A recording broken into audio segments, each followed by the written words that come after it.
네, 제38차 원내 대책회의를 시작하겠습니다.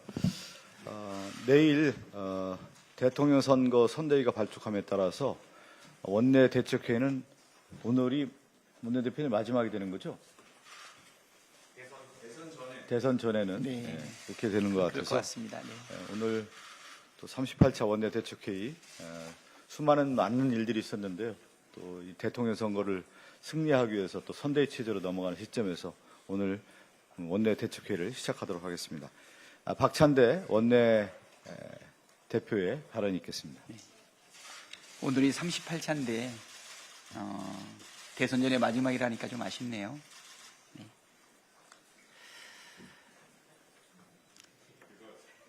대한민국은 이제 새로운 미래를 향해 출발했습니다.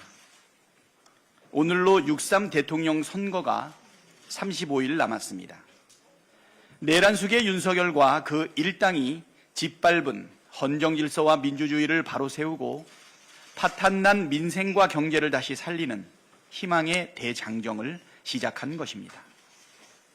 민주주의와 평화가 봄꽃처럼 만발하고 정의와 상식이 살아 숨쉬는 나라, 회복과 성장으로 국민 모두가 함께 잘 사는 나라, 더 큰 통합과 협력으로 하나가 되는 공동체, 우리가 만들어야 할 진짜 대한민국의 모습입니다. 내일부터 민주당은 선대위 체제로 전환하고 대선 승리의 모든 당력을 집중하겠습니다. 민주당과 함께, 이재명 후보와 함께 압도적 대선 승리, 압도적 정권 교체로 내란을 종식하고 민주당은 새로운 대한민국을 국민과 함께 건설하겠습니다. 한덕수 총리의 대선 출마가 임박했다는 보도가 넘쳐납니다. 다시 한번 충고합니다. 대선 출마 망상을 버리십시오. 한덕수 총리는 대선에 출마할 자격과 능력이 없습니다. 한덕수 총리는 12.3 내란을 막지 않은 공범이자 위헌적 월권으로 윤석열을 비호한 내란숙의 대행이었습니다. 또한 윤석열 정권 3년 실정과 경제 파탄의 장본인이자 퍼주기 협상의 대명사로 알려진 외교통상 무능력자입니다. 국민의 70%가 출마에 반대하고 있는데도 한 달 남은 대선과 국정을 관리해야 할 총책임자가 기어이 대선에 출마한다면 제2의 내란을 획책하는 윤석열의 하수인이란 국민적 심판에 직면하게 될 것입니다. 해야 할 일과 하지 말아야 할 일을 제대로 분간하길 바랍니다. 야5당은 지난주 더 강력해진 내란특검법과 김건희 특검법을 재발의했습니다. 내란을 완전히 끝장내고 대한민국을 정상화하기 위해 반드시 필요한 조치이기 때문입니다. 내란 특검의 수사 대상은 비상계엄 관련 내란 행위, 외환 유치 관련 행위, 군사 반란 등 11개로 12.3 내란 사태의 범죄를 총망라했습니다. 김건희 특검 역시 기존의 도이치모터스 주가 조작, 명품백 수수 의혹에 더해 여론조사 조작 등 명태균 게이트 의혹까지 다루도록 했습니다. 정치 검찰은 윤석열 파면 이후에도 김건희 봐주기 수사, 공천 개입 뒷북 수사로 일관하고 최근 증거가 줄줄이 나오고 있는 건진법사 의혹이나 명태균 게이트 수사는 아예 진도를 나가지 않고 있습니다. 오히려 황당무계한 전직 대통령 억지 기소로 내란 수사 물타기를 기도하고 있습니다. 특검을 피하고 검찰 개혁을 막으려는 정치 검찰의 최후의 발악입니다. 민주당은 내란 특검과 김건희 특검을 반드시 관철하고 정치 검찰 대개혁도 기필코 실현하겠습니다. 민주당은 내수와 소비 진작을 위한 민생 추경 편성에 최선을 다하겠습니다. 윤석열 정권 3년 실정과 12.3 내란 사태로 민생 경제가 완전히 무너졌습니다. 특히 소상공인과 자영업자들의 피해가 심각합니다. 당장 골목 상권을 살리는 지역화폐 예산 같은 실질적 지원책이 절실합니다. 오늘 국회 예결위가 가동됩니다. 국민 여러분, 피부에 와닿는 민생 추경 관철을 위해 온 힘을 다하겠습니다. 네, 진성준 정책위 의장의 발언입니다. 한덕수 권한대행이 대선에 출마하는 모양입니다. 한 대행의 사퇴 시점이 언론에 흘러나오고 비서실장이 사직서를 냈다고 합니다. 경기장 관리자가 뛰어나와서 페널티킥을 하겠다고 나선 격입니다마는 차라리 잘 되었습니다. 마음이 콩밭에 가 있는 사람에게 국정과 대선 관리를 맡기느니 선수로 뛰다가 퇴장당하도록 하는 게 국가와 국민을 위해서 나은 일입니다. 파면 정부의 2인자이자 내란 대행으로 걸어다니는 위헌이라 손가락질 받는 그의 입에서 더는 국민이니 국가니 하는 소리가 나오지 않기를 바랍니다. 이낙연 전 국무총리도 출마를 준비한다고 합니다. 향후 당신의 행보를 지켜봐야겠습니다만 내란 세력들과 함께 반 이재명 연대를 만들 것이다 하는 관측이 나옵니다. 무턱대고 아무나 손잡진 않겠다 했던 당신의 말 맞다나 민주당 출신으로 국회의원, 전라남도 지사, 국무총리까지 역임한 분이 그럴 리 없다고 믿습니다. 당신의 인생을 송두리째 부정하고 국민을 정면으로 배신하는 짓이기 때문입니다. 또 국민의힘이 정세균 전 국회의장을 영입하려 한다는 소리도 들립니다. 한덕수, 이낙연, 정세균을 엮어서 후보 단일화를 모색한다고도 합니다. 못 먹는 감 찔러나 본다는 심보 아닙니까? 정세균 전 의장을 모욕하고 능멸하는 것입니다. 근거 없는 이야기이고 그럴 일 없다고 하신 것처럼 정세균 의장은 국민의힘의 연락조차 단칼에 거부했을 것입니다. 내란 종식과 헌정 수호는 이번 대통령 선거의 시대 정신입니다. 내란 세력들이 그 잔명을 부지하려고 수단과 방법을 가리지 않고 있습니다만 결국 국민의 심판을 면치 못할 것입니다. 또 무엇인가에 혹해서 시대 정신을 거스르는 세력들도 결국 국민으로부터 차갑게 외면당하고 말 것입니다. 민주당이 중심을 잡고 내란 종식과 헌정 수호의 시대 정신을 올곧게 실현하겠습니다. 내수가 그야말로 벼랑 끝에 섰습니다. 12.3 비상계엄에 따른 경제 여파는 고스란히 민생경제 위기로 나타납니다. 1년 사이에 개인 사업자 중 신용유의자, 옛날로 말하면 신용불량자입니다. 그 신용유의자가 28.8% 늘어났습니다. 1분기 신용카드 연체율은 10년 이래 최고치입니다.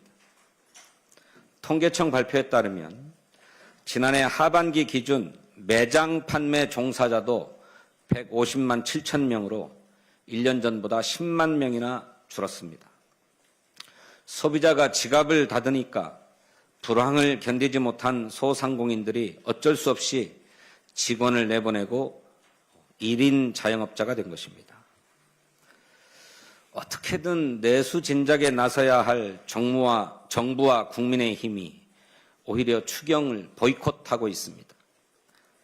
효능이 검증된 지역화폐 예산 증액에 반대하면서 국회 행정안전위원회 전체 회의장을 퇴장했습니다. 내수 진작, 지역경제 회복을 걷어차버린 것입니다. 결국 민주당이 남아서 정부의 추경안 대비 1조 1,580억 원을 늘린 수정안을 의결해야 했습니다. 온누리 상품권은 되고 지역사랑 상품권은 안 된다는 국민의힘의 논리를 정말이지 이해할 수가 없습니다. 온누리 상품권은 지역사랑 상품권에 비해서 사용처가 한정되어서 효과가 반감되는 것 아닙니까? 정부의 입장도 종잡을 수가 없습니다. 지난 25일 최상목 부총리는 추경 논의에 유연하게 임하겠다. 상황이 절박하니 조속한 심의를 부탁한다고 했습니다. 그러고는 불과 3일 후에 추경의 규모가 너무 크면 신용평가사들의 평가가 좋지 않을 것이다. 이렇게 얘기했습니다. 민생경제를 위기로 내몰고 정말 절박한 상황이라고 하더니 오락가락 말장난을 하는 것입니까? 국민의힘과 정부 모두 신속한 추경을 위해 책임 있는 자세로 나서 주시기를 바랍니다. 국회 예산결산특별위원회에서 민생예산 증액을 합의 처리합시다. 벼랑 끝에 내몰린 자영업, 소상공인의 절박함을 부디 외면하지 말기를 촉구합니다. 감사합니다. 네, 다음은 김용민 정책수석의 발언입니다. 이번 조기 대선은 분명한 내란 심판 선거입니다. 12.3 내란을 주도한 윤석열 내란 우두머리는 탄핵당했지만 정치적 심판을 아직 받지 않았습니다. 그래서 내란 심판 선거입니다. 나아가 내란 공범들과 잔당들은 반성은커녕 여전히 남은 권력을 움켜쥐고 권력 연장과 책임 회피에만 몰두하고 있습니다. 알박기 인사, 기록봉인, 수사 방해 공작 등 내란 세력은 국민 앞에 죄를 뉘우치기는커녕 또다시 권력을 도모하려는 파렴치한 몸부림을 이어가고 있습니다. 최근 한덕수 국무총리가 대선 출마를 준비한다는 소문은 내란 세력들의 불안감을 보여주는 상징적인 모습입니다. 한덕수는 내란을 만류하지 못했을 뿐만 아니라 헌법을 무시하고 내란 세력의 퇴로를 열어주려 했던 명백한 방조자이자 공범입니다. 탄핵된 대통령 측근 이완규를 헌법재판관으로 지명했다가 헌법재판소의 가처분으로 제지당한 사건이 이를 분명하게 보여주고 있습니다. 그런 한덕수가 최근 대통령 임기를 3년으로 단축하는 개헌론을 들고 나온다라는 보도도 있습니다. 헌법을 유린한 자들이 헌법을 운운하며 연명하려는 모습은 그 자체로 국민에 대한 모독입니다. 내란의 공범들에게는 3년이 아니라 단 3분의 시간조차 임기를 맡길 수 없음을 분명히 경고합니다. 또다시 정치검찰의 민낯이 드러나고 있습니다. 박세현 서울고검장이 어제 언론 인터뷰를 통해서 김건희 수사에 대해서 필요한 부분이 있으면 보겠다라고 밝혔습니다. 심우정 검찰총장이 이를 직접 승인했다라고도 했습니다. 그러나 이제 와서 검찰이 보이는 이런 움직임을 믿고 맡기려는 국민들은 단 한 명도 없습니다. 도이치모터스 주가 조작 무혐의, 디올백 가방 수수 무혐의 이런 것들처럼 그간 검찰이 내놓은 수사 결과는 참담하기 그지 없었습니다. 김건희에 대해서 수사가 필요한 부분이 있으면 보겠다라고 하는 얘기는 이미 늦어도 한참 늦은 얘기이고 신뢰를 잃은 검찰에게 기회가 오지 않을 것이다라는 것을 분명하게 말씀드리겠습니다. 김건희와 관련된 의혹은 특검법을 통해서 엄정하게 처리될 것입니다. 한편 검찰은 최근까지도 김건희 소환에 대해서는 일정을 조율하고 있다는 말만 앵무새처럼 반복하며 제대로 된 소환 조사 한 번 없이 시간만 끌고 있습니다. 만약 일반 국민이 같은 혐의로 수사를 받았다라고 하면 벌써 구속되고 기소되어 형기까지 모두 마치고 출소했을 정도의 시간이 흘렀습니다. 이런 검찰이 재수사를 운운하는 것은 그저 정치검찰의 눈속임에 불과하다고 할 것입니다. 검찰은 수사를 할 것이 아니라 수사받을 준비를 하기 바랍니다. 그리고 국민의 심판을 받을 준비를 해야 할 것입니다. 국민이 부여한 권력을 국민이 곧 회수할 것이라는 것을 분명하게 경고합니다. 이상입니다. 다음은 이정문 정치기 부의장의 발언입니다. SK텔레콤 해킹 사고로 2,300만 고객의 유심 정보가 유출된 지 일주일이 넘었지만 여전히 미흡한 수습으로 인해 고객들의 불안은 커져만 가고 있습니다. 고객들은 자신의 정보가 어디까지 노출됐는지 어떤 피해로 이어질지조차 알 수 없는 상황입니다. 하지만 SKT와 정부는 확인 중이라며 안일한 태도로 일관하고 있습니다. 전문가들은 이번 사고가 기존의 개인정보 유출 사고와는 달리 매우 심각한 수준이라고 이야기합니다. 도둑이 집 주소를 훔친 것과 집 도어락 번호를 훔친 것에 비유하며 차원이 다른 문제라고 입을 모아 얘기하고 있습니다. 삼성은 SKT를 이용하는 계열사 임원들에게 즉시 유심을 교체하도록 지시했고 발빠른 기업들은 SKT 문자 인증을 아예 차단했습니다. 업계에서는 이 정도로 심각한 사고가 있었나 싶을 정도로 심각성을 느끼고 있는 것입니다. 이번 사고로 SKT에 대한 국민의 신뢰는 바닥까지 추락했습니다. 사고 인지 후 24시간 이내 신고해야 할 의무조차 어겼을 뿐만 아니라 사고 경위와 피해 규모 등 어떠한 것도 설명하지 못하고 있기 때문입니다. 여론이 악화되자 SKT는 언론을 통해 유심 무상교체 방침을 밝혔지만 정작 고객들에게는 아무런 안내도 하지 않았습니다. 평소에는 광고 문자, 전화를 남발하더니 정작 중요한 순간에는 책임을 회피하는 1등 통신사의 민낯에 실망을 금할 수 없습니다. 문제는 지금부터입니다. 2,300만 고객이 유심을 교체하기까지 시간이 얼마나 걸릴지 미지수입니다. 현재 SKT가 보유한 유심은 100만 개, 5월 말까지 추가로 확보하겠다는 물량도 500만 개에 불과합니다. 실제로 어제 유심 교체 예약 사이트에서는 예약이 몰려 대기 인원이 19만 명을 넘고 대기 시간은 무려 50시간으로 안내가 되기도 했습니다. 고객들은 대리점에 일일이 전화를 돌리거나 오픈런까지 하는 등 극심한 혼란을 겪고 있습니다. 사고는 SKT가 쳤는데 피해는 왜 오롯이 고객들의 몫이어야 합니까? 그런데 국민 불안이 극에 달한 이 중차대한 시기에 방송통신정책의 최고 책임자인 이진숙 방송통신위원장은 한가하게 미국으로 출국하며 자리를 비웠습니다. 이는 국민에 대한 책임 방기이며 명백한 직무유기입니다. 이진숙 위원장은 즉각 귀국해 사태 수습과 재발 방지에 나서야 합니다.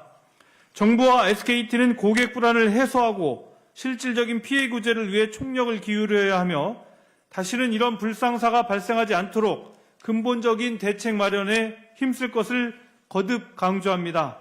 아울러 이번 사고의 원인을 철저히 분석하고 책임 소재를 명확히 해 책임이 있다면 엄중히 처벌할 것을 강력히 촉구하는 바입니다. 이상입니다. 네, 다음은 김남희 원내 부대표의 발언 있겠습니다. 광명을 김남희 의원입니다. 대법원이 이재명 후보 상고심 사건 전원합의체 회부와 관련하여 사법부의 이례적이고 무리한 재판 진행에 대하여 우려하지 않을 수 없습니다.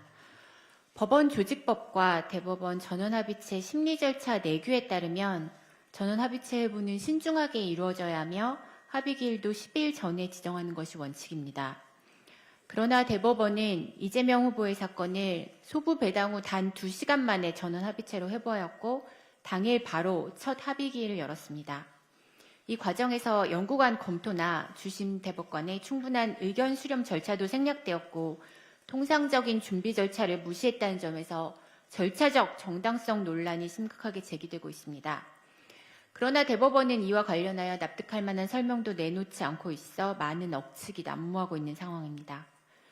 대법원이 대선을 불과 수십일 앞두고 독보적인 국민적 지지를 받고 있는 제1야당 후보의 사건을 전례 없는 속도로 심리를 강행하고 있어 사법이 정치에 개입하려는 것이 아니냐는 의혹이 제기되고 있습니다.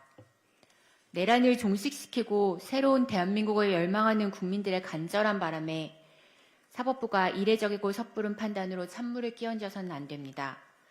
국민들의 압도적인 지지로 선출된 제1야당 후보에 대하여 통상적이지 않은 무리한 재판 진행을 한다면 이것만으로도 이미 사법의 정치화 우려가 제기됩니다. 대법원은 독립된 사법부가 민주주의의 최후 보루임을 자각하고 절차적 정당성과 공정성을 지켜야 합니다. 이재명 후보의 사건이 검찰의 무리한 기소로 인한 정치 탄압이었다는 점은 이미 2심 판결을 통하여 드러난 상황입니다. 국민들의 신뢰를 잃고 정치에 개입하는 무리한 재판 진행을 하지 말 것을 대법원에 강력하게 촉구합니다. 다음으로 한덕수 권한대행의 대선 출마 움직임에 관하여 짧게 말씀드리고자 합니다. 첫째, 한덕수 권한대행의 대선 출마는 공직자의 정치적 중립이라는 헌법 원칙을 심각하게 훼손하는 행위입니다. 헌법 제7조는 공무원의 정치적 중립을 명시하고 있습니다. 대통령 권한대행은 국가 최고 권력의 공백을 관리하는 자로서 곧 치러질 대선의 공정성과 국정 운영의 중립성을 최우선으로 지켜야 할 책무를 지고 있습니다. 그런데 국정을 관리해야 할 심판이 경기장에 뛰어들어 선수가 되겠다고 선언한 셈입니다. 둘째, 한덕수 권한대행은 위헌 위법적 비상계엄 당시 국무총리로 계엄에 대한 책임에서 자유롭지 못합니다. 대통령의 위헌적 행위에 대하여 국무총리로서 적극적으로 제어하거나 반대한 사실이 없으며 사실상 내란 공범이 아니었나 의심받고 있습니다. 위헌적 계엄으로 탄핵된 대통령의 뒤를 이어 내란의 공범인자가 대통령 후보로 나서겠다는 것은 어불성설입니다. 마지막으로 한덕수 권한대행은 대행자의 제한적 권한 범위를 넘어서는 위헌적인 행위로 이미 헌법 위반 행위를 수차례 저지른 자입니다. 국회가 선출한 헌법재판관의 임명을 거부하는가 하면 대통령의 권한대행의 권한에 벗어나 대통령 몫의 헌법재판관을 지명하다가 헌법재판소의 가처분으로 제동이 걸리기까지 했습니다.